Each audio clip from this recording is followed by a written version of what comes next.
is a good habit to start building throughout the boot camp. We're going to have QR codes basically anytime you go anywhere, so we know what content you've been able to absorb.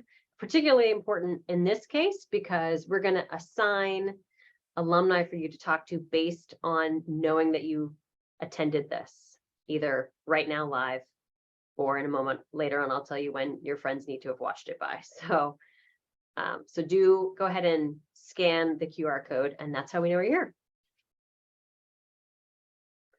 And we would love to be able to see you, actually.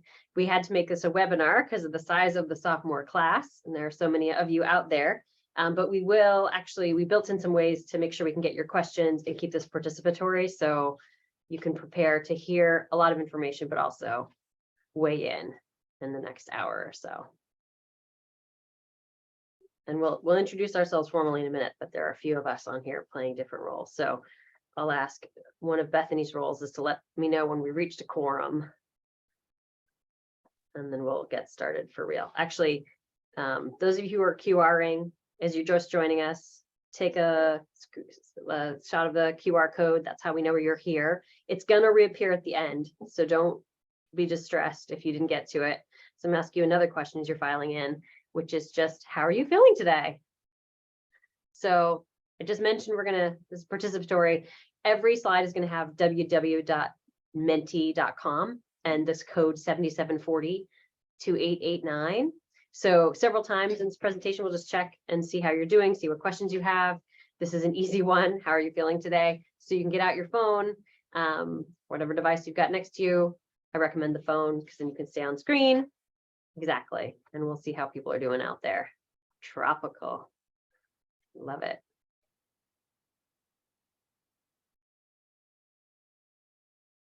I like the honesty. I'm vaccinated. It's good practice. Great. And you can see this acts like a word cloud. So the more times somebody says the same thing, it gets bigger.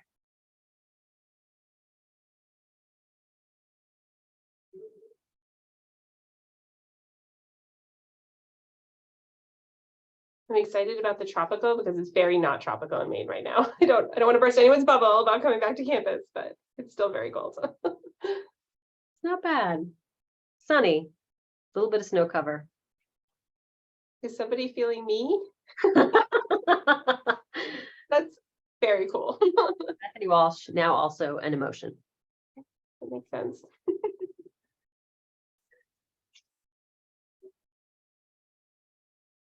I love these.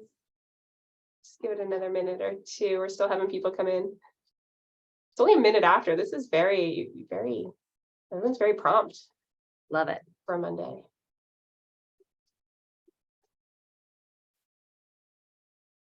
Great. And I see some people who might, maybe if you don't have access to another device with internet on it or what have you, putting it in the Q&A, which is just fine too. So thanks for finding a way to let us know how you're doing.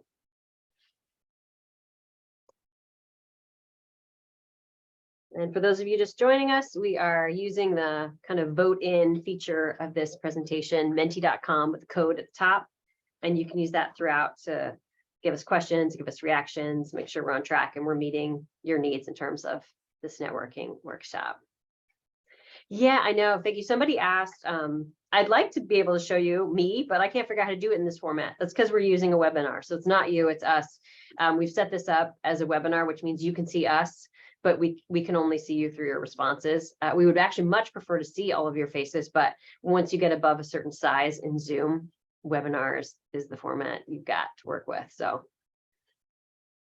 thank you for trying to do that.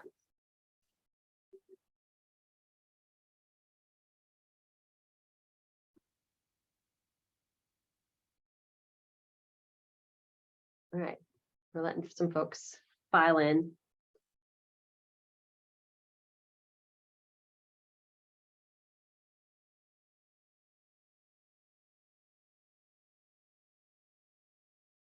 We're just about to a quorum.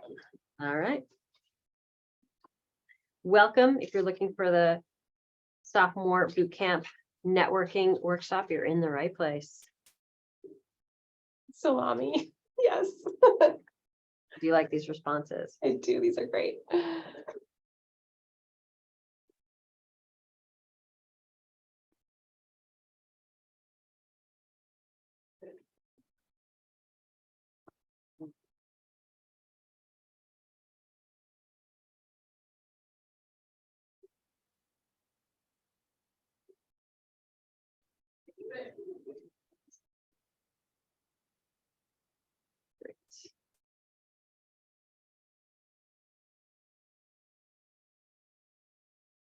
I'd say, Kristen, if you want to flash that first slide one more time. Yeah, great. Get the QR code up. So for those of you following along, we're going to the welcome page, which has a QR code on it. So you're going to see this a lot during the boot camp. It's how we know you're here. So if you can please scan the QR code, that'll register for you for this session, which is very important in this case because it lets us know you're ready to be connected to alumni. So do that, and it'll appear one more time at the end, but make sure you get that in while you're on the call. So I'll leave that up for a second. And again, it'll appear another time at the end.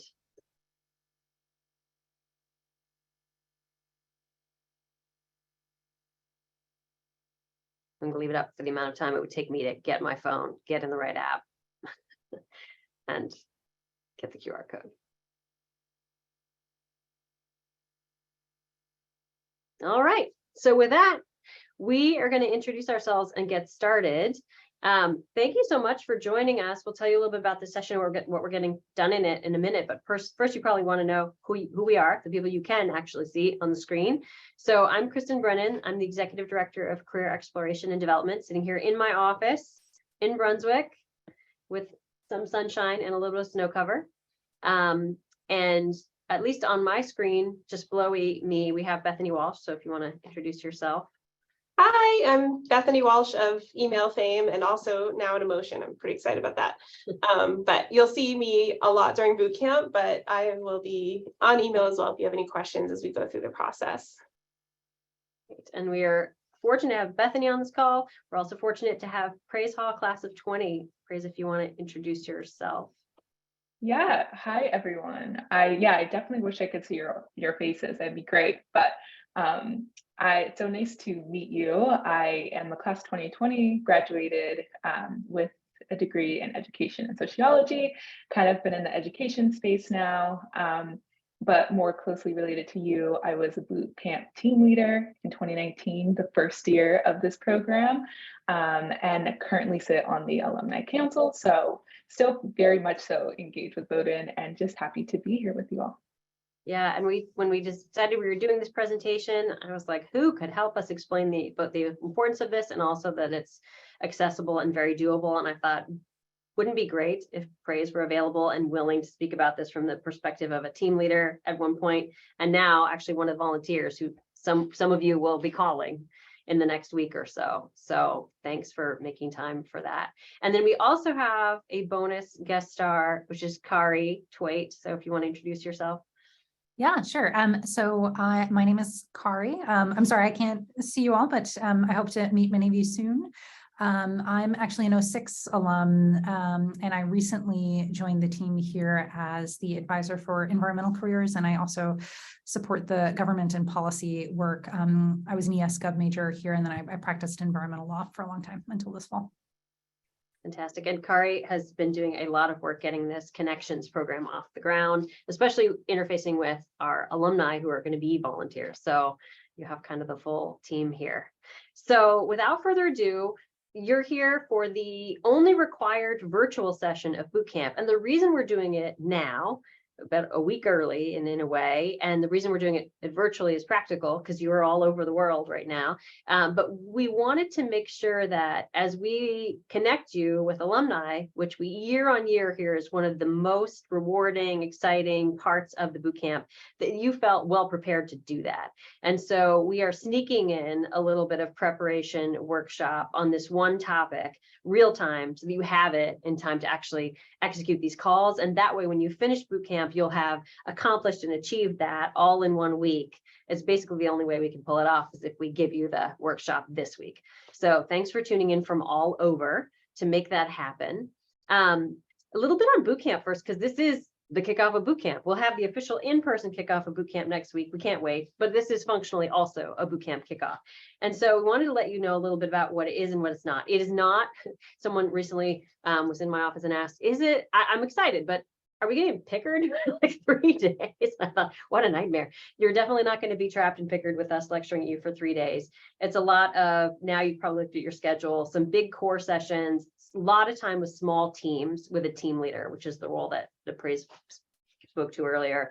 An older student helping lead and guide the exercises and make this otherwise big activity really small and personal with a lot of support. There's all kinds of other features, resume reviews, the career, we're calling a career carnival, interview practice, but a lot of different formats with a lot of different people. So it's super interactive and not all in pick. Oh, there's one event in Pickard.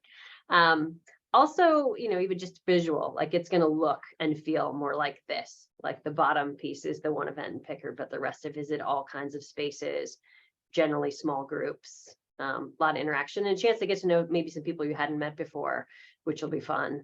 And then this is a real picture from boot camp as well. So some time with friends and people you'll remember for a long time. So I thought it might be nice just to pause for a minute and give you some advice for maybe how to get the most out of boot camp and make it your own and get the most out of it that you can. And so for that, I thought I would see if Praise has some advice. Yes, absolutely. So my kind of experience from boot camp, again, is straight away as a team leader, but I wind up getting, I feel like learning more than the group that I was with, learning from them, learning through discussions, and even just 3 years out now from Bowdoin, I still have my boot camp binder, and I refer back to it just in times of need. So it definitely pays off. And I think the two biggest things I would say, and just in terms of making the most out of it, is just to lean into this experience. It's a created opportunity for you to just try new things, learn more about yourself and your potential career interests, fellowship with so many people, including your peers, but also alumni, CXD staff, and your boot camp leaders, just so many great people that you have all in one space. So stay as present as you possibly can. And then, yeah, the experience will stay there, but the learning will certainly leave. And I do truly believe that in some way, shape, or form, you'll be taking the things that you learned here and applying them to your life and your own career trajectories in one way or another, probably for the rest of your life. So not to be so dramatic, but just soak it all in, I guess, is the biggest thing I can say. Thanks for that. You know, I'll add one thing, which is, you know, we learn every year from working with sophomores and the team leaders on this, and we iterate every time, we invent new features. And part of what we've built in this year very purposefully is choice. So there are a few moments when you get to choose what the topic is. And we do that because we know that there's a fundamental set of skills that are incredibly helpful to practice as many times as possible. I iterate on my resume. I continue to think about how to do networking better. But there are other things that are really topically specific to what you're interested in and what you're after. So the other piece of advice I would give is if you're a little bit ahead on one topic, that's fine. You can help the person next to you. There'll be another one where they're helping you. And also just make some choices in terms of what content you want to absorb. We've built that on purpose because you can't actually have, you know, one exact same experience for 500 people and have that resonate. So part of this is you choosing where to really dive in and make some choices about how you spend time. And that, luckily, there's plenty of spots for that. That's up to you. So with that, I wanted to move on to the topic at hand, which is networking. And we'll do this kind of first things first. I would love for you to focus on a time that someone helped counsel or connect you. This could be toward a job, an on-campus job, an after-school job in high school, to the college you ended up picking, or maybe they introduced you to a new friend. Or if it more easily comes to mind, you could think about a time you helped someone do that.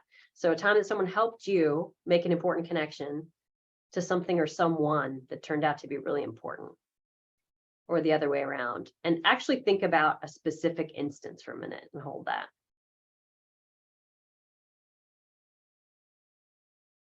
And now I'm curious, what's a word for how that felt? What feeling comes up as you think about that specific story?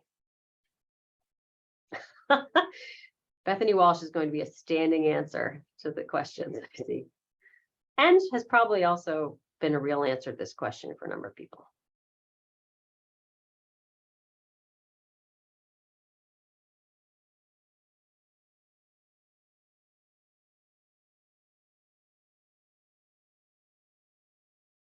Okay, you can, like I am, just kind of take in these words that your classmates are using to describe that feeling.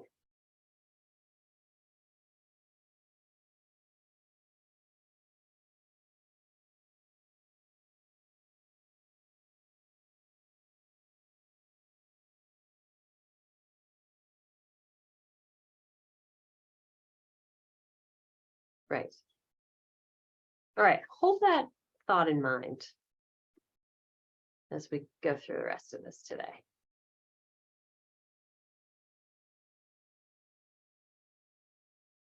Okay. So we move to the next bit. Hold that thought. So why I teach networking, and Praise will give a perspective on networking in a little bit as well. But I'll say why I teach networking is because as much as technology comes along, it actually makes the person-to-person piece of finding opportunities you're interested in and making contributions to the world more important, not less.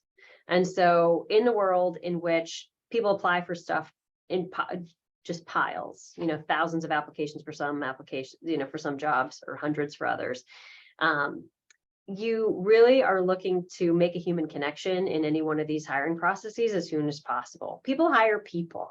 Ultimately, they don't hire pieces of paper or electronic submissions. And so time and again, the number one source of new hires for anything is referrals, people who found out about it somehow through the grapevine or were referred in. A ton of jobs are never advertised. There are a bunch of different percentages given out there, but more than 50% is safe, I think, to assume if someone just comes along and is the right person for the job before the company even knew they needed somebody. And then everybody's going to need it. As I've taught this over the years, sometimes we'll talk to someone who's like, I'm doing hard science, like for life. I'm not really going to need this. Or, you know, I'm doing all mission-based work and I'm really not going to need this. And having worked in mostly mission-based work, I can say you're going to need this. And even if you never use this kind of superpower of connecting with people around common interests to get a job, you would use it to get a research grant or figure out who to collaborate with on a research grant or to find funding for your nonprofit or fill in the blank. So it comes up just in a ton of ways, and it's pretty fundamental skill, which is why we teach it first and often, and make sure you get practice too. So I also have been thinking about this a lot as I'm working with all of you all whose last major process for getting something, in many cases, was admissions. And there are a lot of ways in which this whole job seeking thing is not like admissions. You know, and so I think just shifting that mindset is sometimes really important because there's a bunch of assumptions that go with what admissions is all about. Every application gets read. There's a finite set of options. You can actually page through a book or a website and they all exist right in front of you, know exactly which ones they are. They're all visible in one place. They have one deadline, it would be 3, but you know when the deadlines are, and they tend to collude on when those deadlines are going to be. So you get a set of choices all at the same time. And at some point you're either going to college next year or you're not. And we're going to that college next year, or you've chosen another one. And so that choice is kind of made once generally, rather than multiple times, unless you transfer and then maybe you make it a couple times. Whereas in job seeking, unfortunately, they get so many applications, they don't necessarily commit to read everyone. They might have found the person they needed in the first week. And so, they take down the post. There's an infinite set. That's the good news, including jobs you create. You don't get to create colleges, but you do get to create jobs that didn't exist before you came along. There's a million places to look, and it's rolling admissions forever. So you could, in fact, interview with a place, it's not the right time or place for them or for you, and end up working there 5 years later because of the people you met and they have something different open. So it's a relationship. There's no telling where it's going to go. It's never one and done. And so that's in a way kind of exciting, but it's also like a whole new ball game. And for that, you need relationship development skills. So now I'd like to ask you a different question than I did a minute ago, which is, what is networking? So I'd love to hear 1 or 2 words that come to mind when you hear the word networking. And we're going to do the same thing again. So tell us 1 or 2 words for networking. We're gonna have some running gags, which I am enjoying.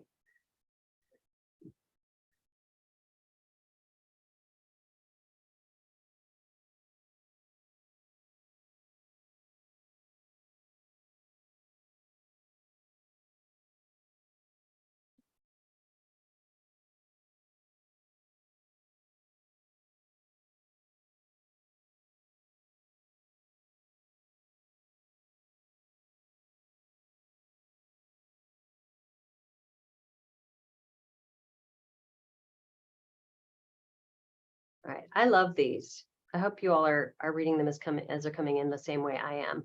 And I love how honest they are, because that is the whole point of this conversation.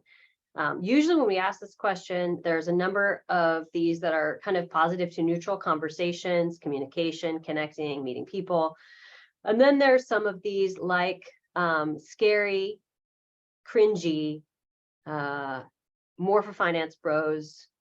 There's a couple other good ones in there. Using people. And I love, somebody had nepotism. I'm glad that came up. So a few others like that. So we've got this whole range here in terms of the emotions that the word networking brings up. And I think it's really most important to start with that. And this is also why I teach networking. So my story with networking begins in this room. So this is a wood paneled room with leather couches and tiger statuary. I think there's an elephant as well. This is actually a picture of the Princeton Club of New York. So when I was an undergrad, I was at Princeton. I was in an a cappella group, and so my a cappella group would go around and sing in different venues, and we were singing at the Princeton Club of New York, which was fine. I'm happy to sing in front of pretty much anybody. And then it was over, and we kind of disassembled and sat on these couches. And then I realized I was going to have to talk to the people who'd been in the audience, who were mostly older and wearing ties and gear from Princeton. This room was basically built to be intimidating, I think. Like, who makes a room like this? And I was sitting in the corner of this leather couch, and I just wanted to sink into it and disappear from the planet. I was like, I really cannot imagine how I'm going to start a conversation with any of these people. I felt so out of my element.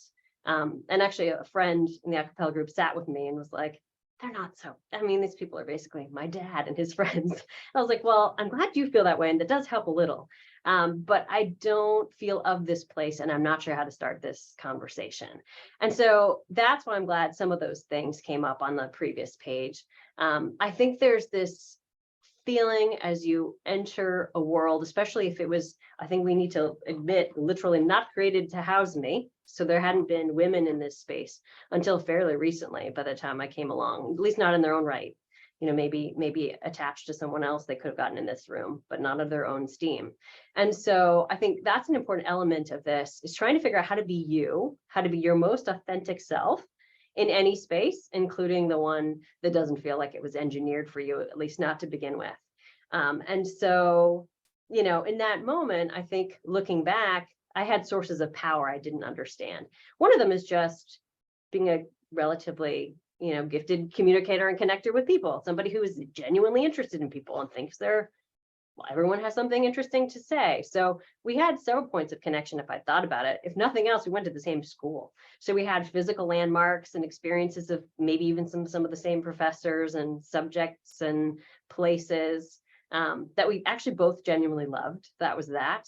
We probably had people in common I hadn't thought to explore. So I think for me, this has been a long process of kind of seizing the power I already have to make the space, invite people into it. I could be the host as easily as the hosted in this case. And also figuring out how to do it in a way that felt like me and not schmoozy and not for my own advantage. And so I think, you know, when we look at the things that we all said about networking, these are kind of the worst caricature, that there's no relationship there. It's just a transaction. I'm there to get something. It feels selfish. This is for him, me, you know, the assumptions about power and belonging to a network, to a space, to a set of people, or having to be some weird cartoony version of myself, or the sense that there's a bunch of rules and they're opaque. And so the purpose of this thing is to make the rules not opaque, make the rules ones you can embrace or make them work for you or make up your own rules. Because at the end of the day, it's really just about human to human connection, and it could be totally something else other than what this would suggest. So what could it be? These are a few of the terms that come in mind for me. It could be a possibility of sharing your interests, making a friend, building community, learning. I use the word prototyping here because it's a great analogy for a lot of times trying on future versions of yourself, is to just very quickly try to test balloon. Is this a job I'd want? Does this person have an interesting role that they play in their world that I would like to have? You can think of it as paying it forward. Someday there will be a college student in your shoes. And you will be an opportunity to help them and or making someone's day. I mean, the truth of the matter is the people even at that event, we're just looking to have a friendly conversation with someone. I could have been helpful in that. So I would love to also get praise if you have thoughts about what networking could be or has been for you. Yeah, for sure. I think, well, you touched on so many important points, but one that strikes for me recently is actually a former CXD member who I'm still connected with reached out to me maybe about a year ago. And we just always check in periodically. They become a good friend. And during one of our just regular catch-ups, they mentioned another Bowdoin graduate that they thought I should be connected to. And she lives in the DMV area, which is where I'm currently based. And so we wind up getting coffee. And during our conversation, I had no expectation. I was not looking for a job, but I was in many ways at a kind of critical turning point in terms of my career, of saying like, what do I want to do next potentially? Not now, but just thinking.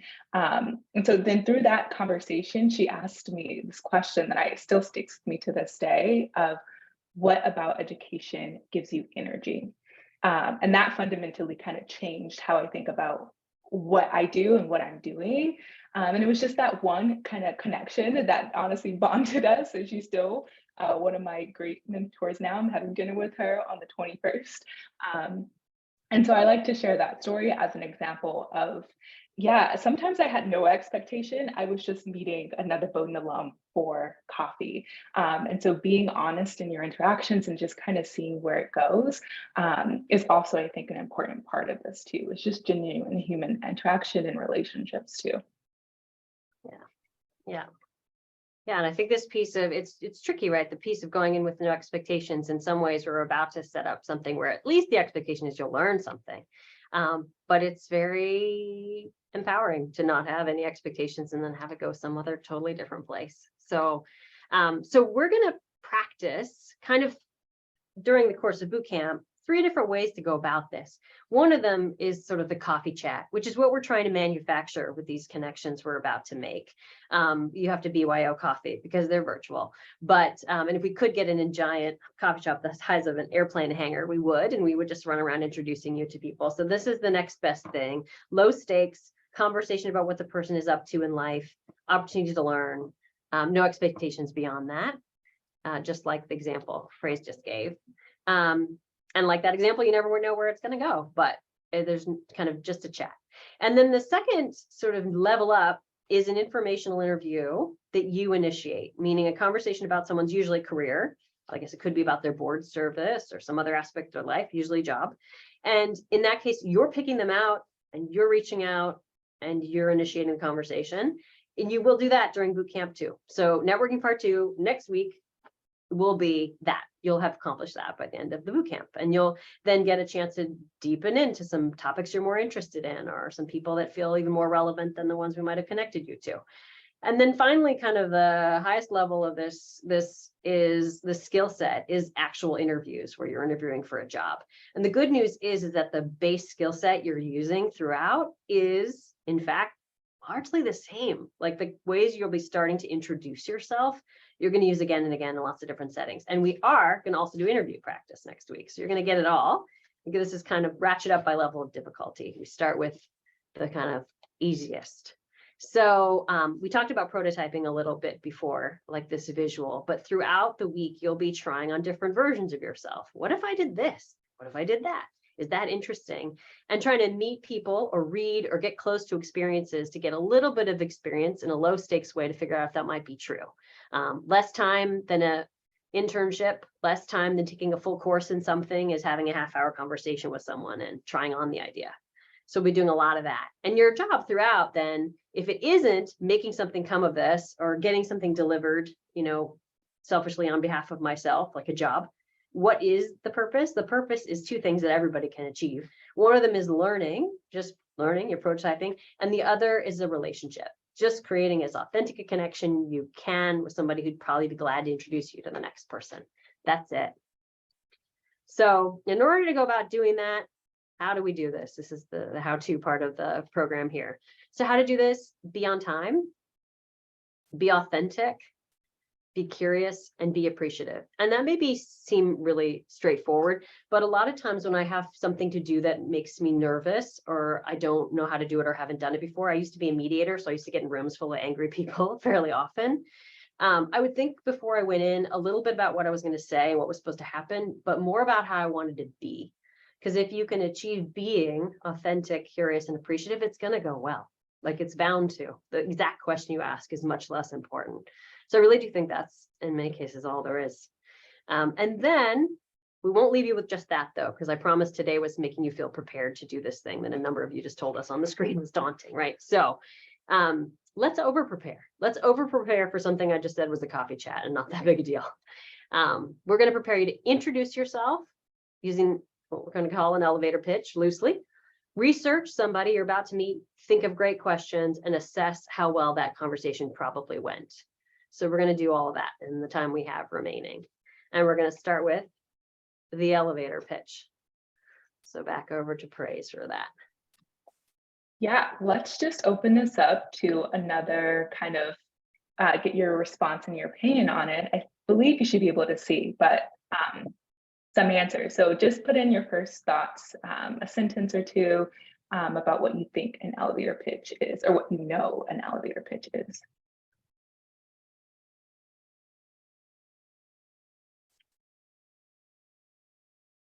Selling yourself. A quick spiel. I really like that word, spiel.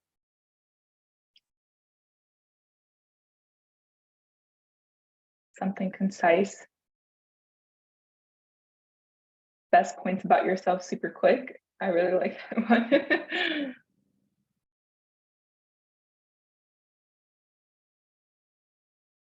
A quick introduction, baseball on the elevator. Not sure what that means, but yeah, I think that's great.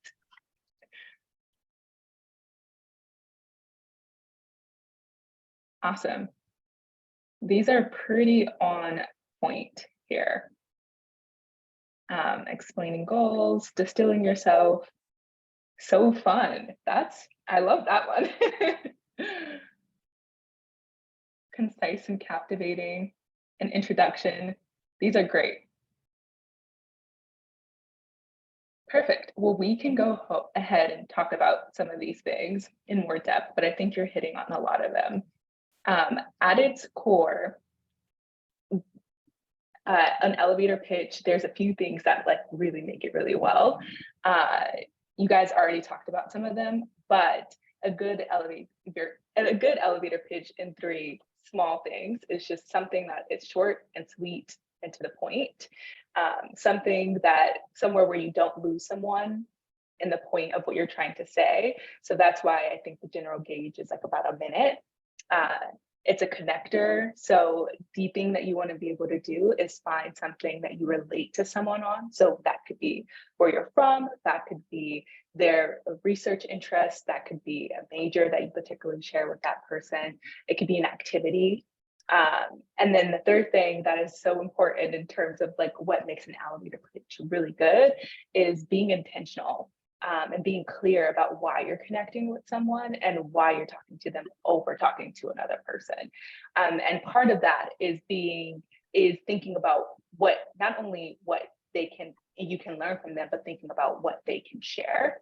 And this kind of goes back to that point of maybe it's their question or their research question that they did during their PhD program, whatever it is, but just being really intentional about why you're having that conversation with that person. And you'll probably find that you're using them in many different ways. So there are a few ways that you can kind of apply an elevator pitch. One, obviously talking to people, informal conversations in an elevator, but also through emails of introducing yourself. LinkedIn is going to be a one that probably pops up for you all a lot. In an interview, you'll get to practice it in your actual mock interviews that you'll be doing.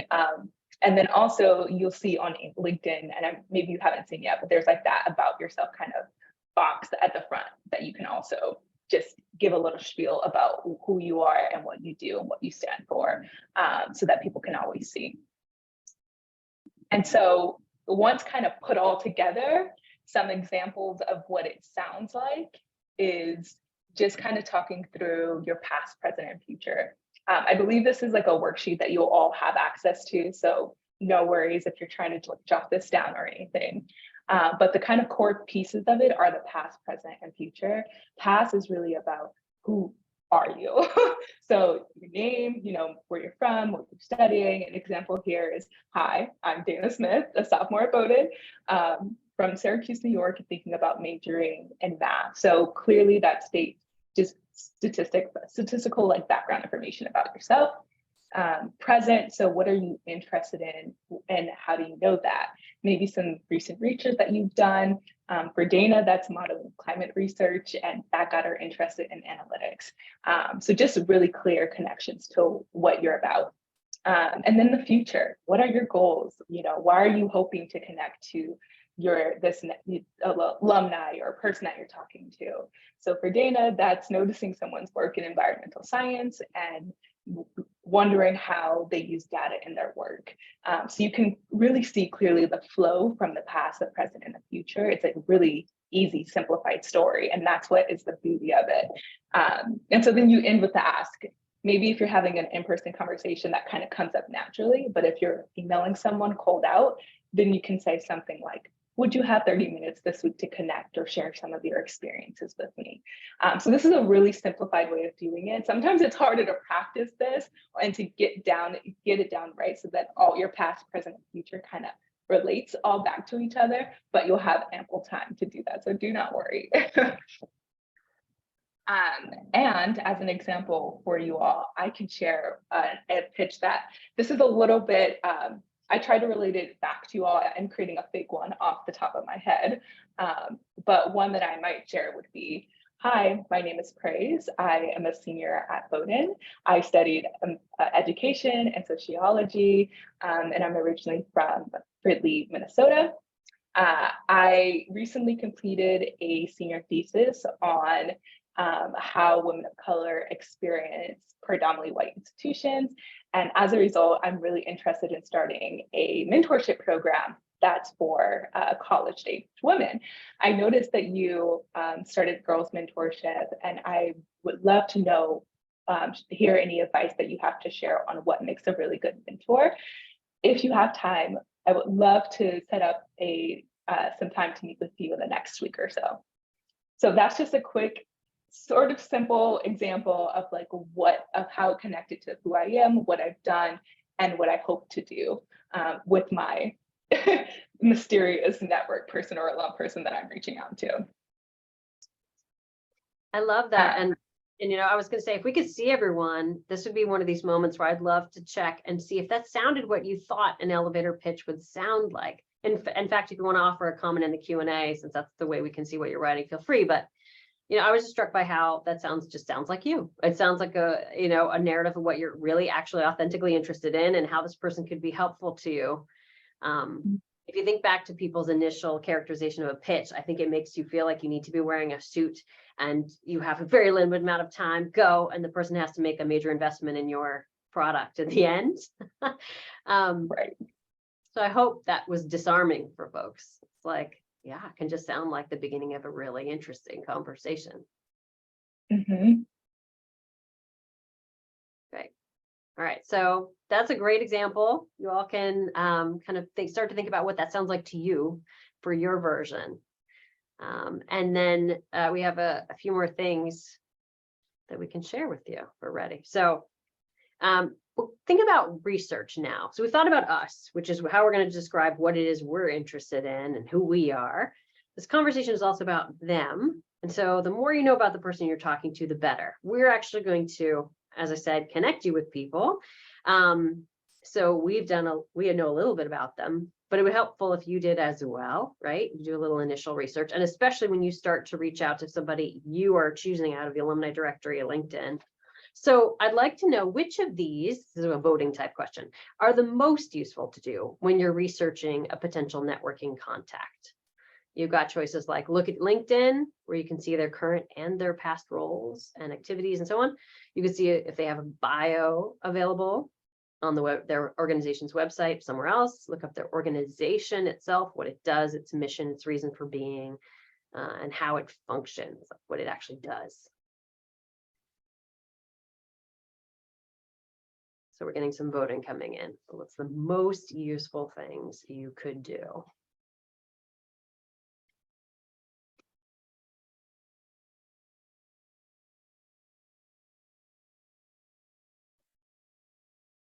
They're neck and neck. Almost. Okay, great. So they're all good. They're all helpful.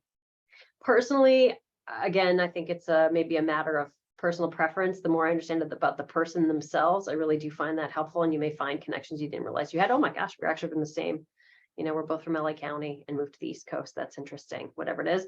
The deeper you're going and the more this could turn into potentially a really informative first stop on your tour of an industry, the more I can recommend getting into those other couples where you're getting beyond the person to their organization and where it sits and how it works, because it makes your questions more thoughtful and more purposeful, especially if you're going to continue to talk to more and more people in that industry or what have you.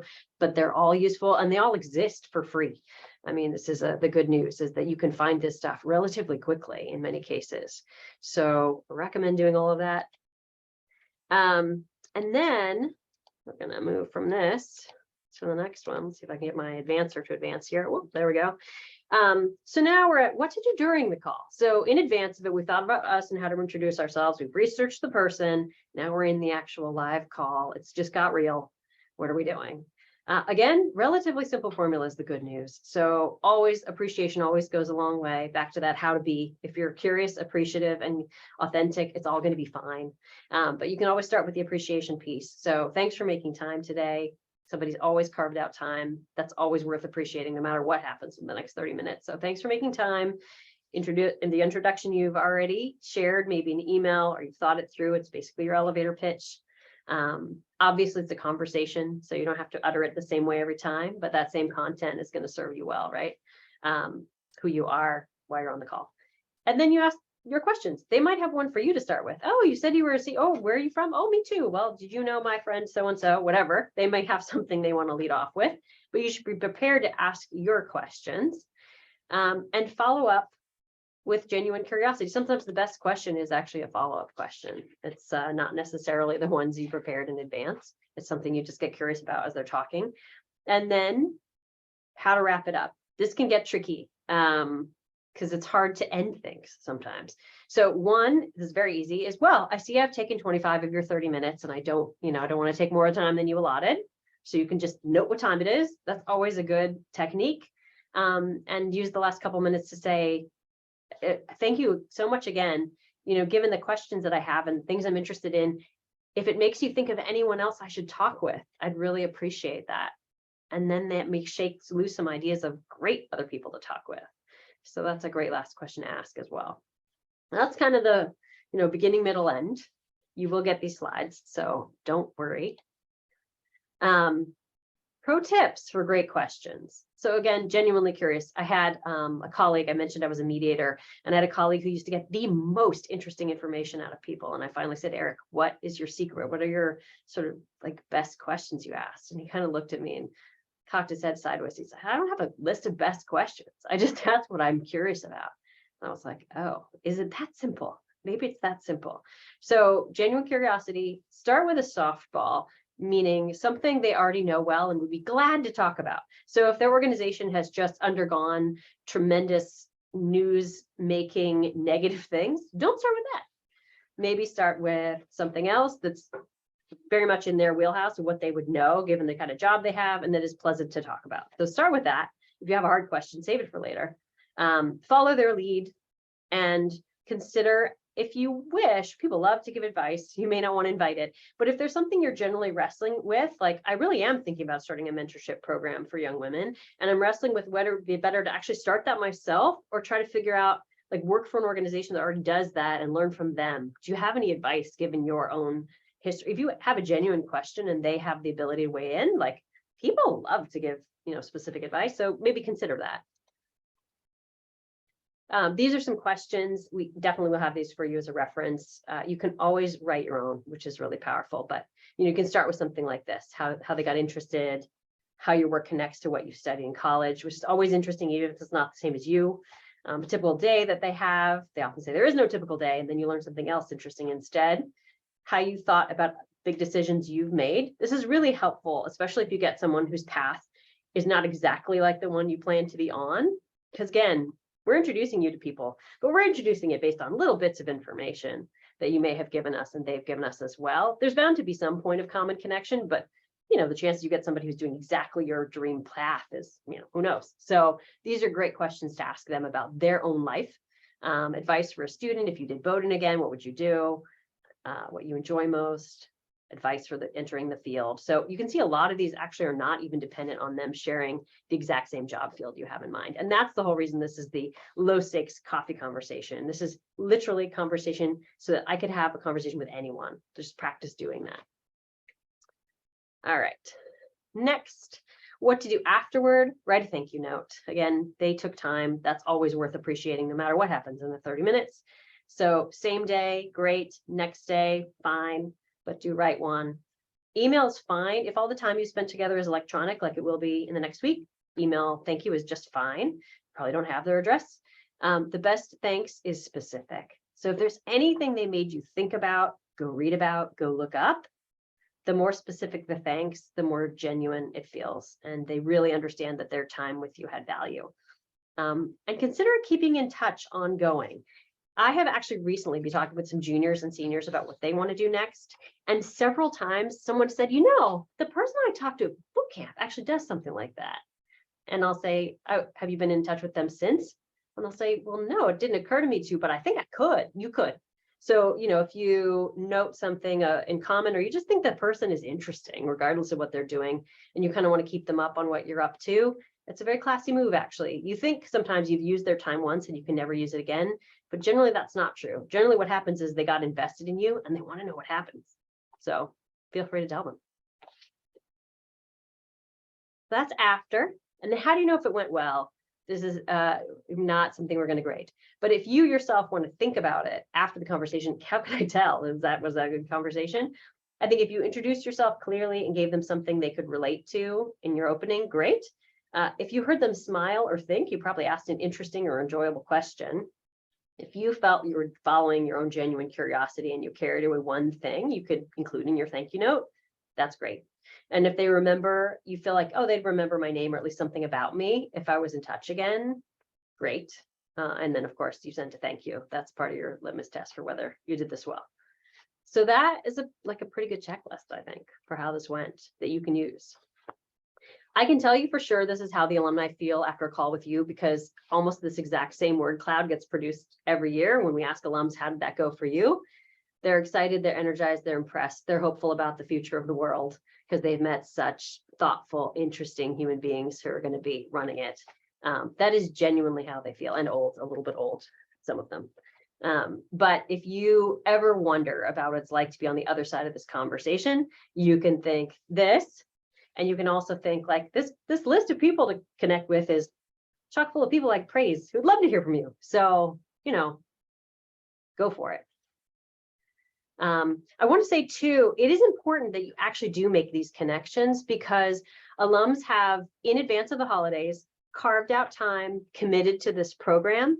And so it's actually really important that they hear from you because they're expecting to. And so if you find yourself trepidatious for getting some of this content, not sure how to start, that's exactly, even we know that some of these, hopefully most of them will happen in the next few days. That's why we start early.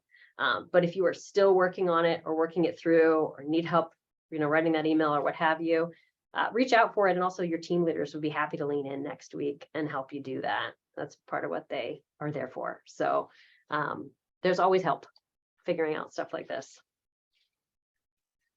I think then we are largely through. I'm going to ask for questions in a minute and then tell you exact next steps, like how does this actually work? But before we do, I wanted to give you another opportunity to scan the QR code. I said it would come up again a couple times, so you make sure you can check in for this session. And I'll just pause too and see if there's anything crazy you wanted to add before we get to questions from the audience. Think of your questions. No, not right now, but I will just kind of re-emphasize the importance of what you were just saying, Kristen, in terms of just like knowing that the conversations you're having are very with people who you can talk about whatever. I love that those questions were very broad, because as an alum who's probably maybe going to be talking to some of you, I'm really curious to learn about who you are and what makes you you, especially as like a younger like Bowdoin student. So you guys are going to do great. Right. And I mentioned earlier, sometimes we say the connections program, sometimes we say match in terms of which we are. We're taking a list of you and a list of alums and putting you together in an email, and I'll tell you how in a minute. But it is, like I said, if I could rent an airplane hangar for coffee, we'd do that instead. And these matches we're making, I put in quotation marks, because really it's something as if, I overheard one of you the other day saying, I'm interested in education. And you meant teaching third grade. And I was terrific. You should meet praise. Super interesting. Not working in teaching third grade still has a lot to connect about, right? So like these are based on some pretty broad brush categories. We figure all these conversations will be good, but you will continue to hone your idea of who exactly you need to talk to and also do some additional reaching out. So this is very conversational, kind of early conversation. What questions do we have out there that we can answer for you? There must be some questions. You can put them in the Q&A or even raise your hand and I can call on you. Ooh, excellent. About networking. We'll get into like the very nitty gritty what happens next in a second, but welcome questions on that too.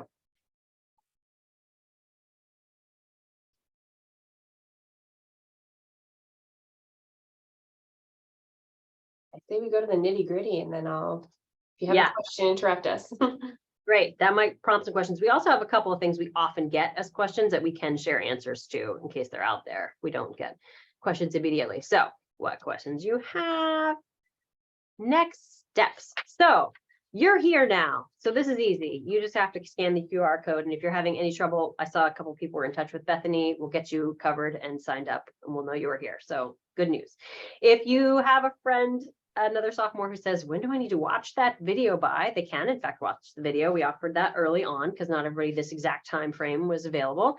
Tell them they need to watch it by noon on Wednesday, noon Eastern time, on Wednesday, the 11th of January. That's this Wednesday, because we need to know the people engaged in this way and are prepared so we can connect you to alums. So it's very important to do that. Everyone who attended live or via video will get assigned alumni or friends of Bowdoin. There's a handful of friends of Bowdoin out there. They're connected some other way. And by the end of day Wednesday, you'll get 2 emails. They'll be directed to you, but they'll have the alum connection person CC'd on it. And they'll say, dear, both your names, they're connecting you through this program for the boot camp. We hope you have a great conversation. It's on the student to make sure you set up a meeting and make it happen. But dear alum, if you have some particular times you want to offer, feel free. So we really leave the burden of setting it up on the student, which is the right thing to do, etiquette and protocol ways in doing networking. That's generally how it works. Is the person who's asking for time takes the initiative. And I'll show you what an email could look like in a minute, super specifically on just literally how to put the request for time out there. Because I realize if you're doing that not that frequently, that's helpful to see a model. And then one pro tip is, to offer your own phone number or Zoom, but just ask if they have a preference for a different way to be contacted.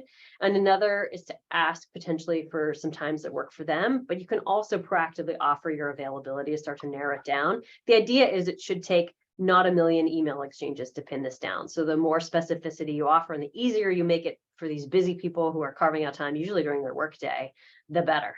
So one example of what that could look like would be this. The salutation on a real person. We can talk about salutations in a second if you'd like to. So I based it on if the former board of trustees chair, Bob White, who's also a professor at Harvard Business School, and who has participated in this program in the past. So I just used him as an example. So you'd write, we'll talk about the salutation for a second. Would you write Dear Bob, or would you write Dear Professor White? And how would you know?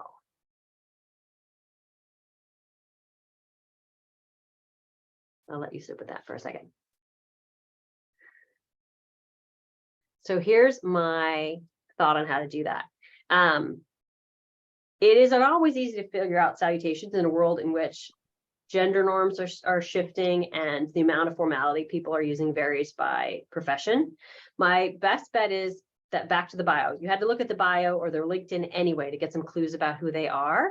You were going to look them up anyway. So when you do, sometimes you will find that there are some clues in their bio. If you were to Google Bob White, Harvard Business School, which I just did before this call, I won't bother to pull it up, but you'll see it's a bio in the third person. It refers to him as Bob. So you already know that he goes by Bob, not Robert. Phew.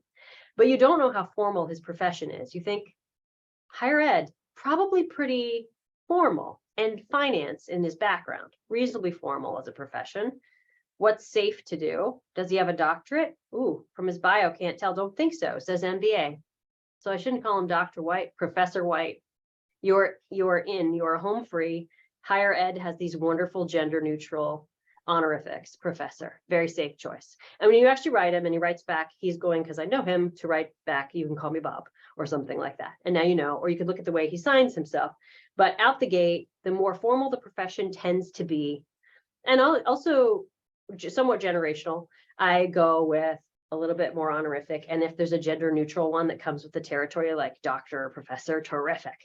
The worst you can do is be a little over formal and they'll fix it for you.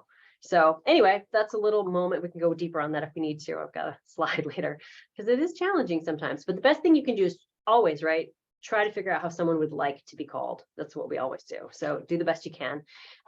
Thank you for making time to talk with me as part of Sophomore Bootcamp. So this is now in reference to the email we already sent. You can just use their email to reply. Would Zoom work for you? My Zoom room is fill in your Zoom room. If you prefer phone, my phone number is fill in your phone number, or please let me know at what number you prefer to be reached. So then they can just quickly pick one of those options. I'd like to make it convenient for you to accommodate your busy schedule. What times work for you? I am free. So in this case, I just said, what time are you free? And then I gave a bunch of information. I think in this case, you're just trying to be available as much as possible. We know that you basically have sort of Thursday and Friday, which are business days. Then you've got the weekend, which is in fact a 3-day holiday weekend. Then you're coming here, then you're in boot camp. So we know this, we know it's a tight time. They do too. Not everybody's going to be able to make this perfectly work in, the Thursday, Friday time frame. So if you have times in evenings or on the weekend or what have you, I just offer everything you have. You can even offer some time during the boot camp, especially if you can't get this pinned down sooner, if you consult your schedule very carefully, because everyone should have a little bit of time in the morning or a little bit of time at lunch, depending what cohort you're in. So if you look very carefully at your Mint or Coral schedule, whichever cohort you are, you'll see. Maybe that's a last resort you can offer if you can't pin down something by Monday. So that's what that could look like. And then something about what you hope to learn, some version of your elevator pitch could be here, or given that you're going to give them your pitch when you connect with them, you could do it there. Could look something like this. So, and then what's going to happen? We covered. What's it look like? We covered. Going to go to the Q&A and see if we have some questions. And we do. I'm answering some of them live, Kristen, or just as we go, but can you talk a little bit about the, like in a socializing situation you're trying to approach, maybe there's an alum who's in a group. How do you do that? Approach someone who's they're not alone and they look like they're like part of a group. How do I break into the group? How do you break in? Do you break in? Yeah, do you break in? there's two things you can do. One is you can patiently wait for that group to unform, but that group is never going to unform in many cases. So one thing I'll say first is if you are in that group, this is a great opportunity to look around for people who need to be brought in. Be kind. It's a hallmark of Bowdoin. So you can always be the person who's like, oh, let me make room. Try that. Don't stand in an awkward line one by one and make that person talk to you, each of you one at a time. It's very weird. I've watched business school students do this. You would think that they would have had some training or something. It's very strange. So don't do that. Invite them into the group. If you're the person trying to get into the group, you have to find a little bit physical space big enough. I think you could slide into it graciously. Anyone have an example of what that looks like? We need to be in a physical space.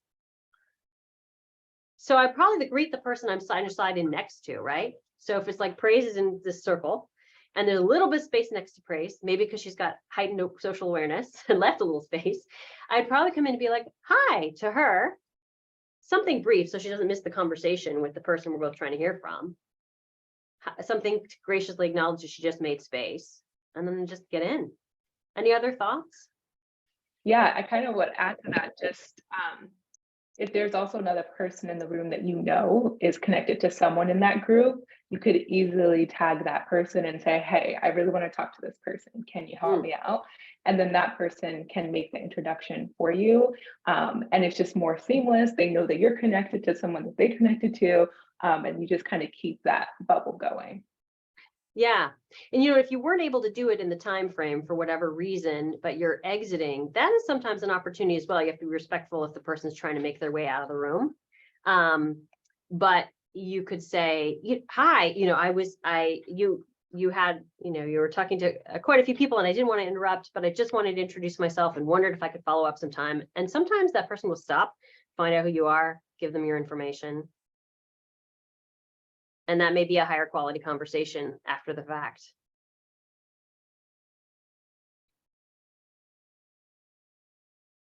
I'm going to try to get faces back. I've lost the faces. So there we go. Okay, beautiful. Other questions we can take?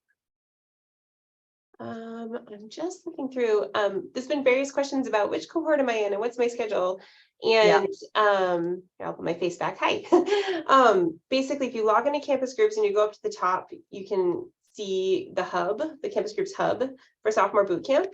You can get in there, you'll see what cohort you're in, what's your schedule each day, all that. So if you are like, oh my gosh, I'm so busy before I arrive back on campus, you'll be able to see when you have breaks.